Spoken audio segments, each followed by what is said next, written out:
রোগী তো রোগী তো রোগী তো ডাক্তার এই রোগী তো এই ডাক্তার তারপর কি দেখা রোগী তো এই রোগী তো কোন দিকে ডাক্তার চল আপনার রোগী কোথায় স্যার পুলিশ দাঁড়া পুলিশ নিতে হবে দাঁড়াও এই পুলিশ ডাক্তার চলো মা চলো আপনার রোগী কত এই ডাক্তার এই ডাক্তার স্যার যাইতে দিন তো এই ডাক্তার না ভাই আমাকে যাইতে দেন এই ডাক্তার আমি ডাক্তার ওই দিকটা যাও ভাইয়া ওই দিকটা যাও না না না সামনে না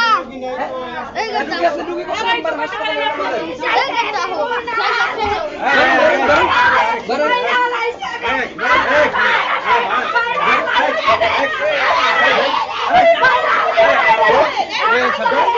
এই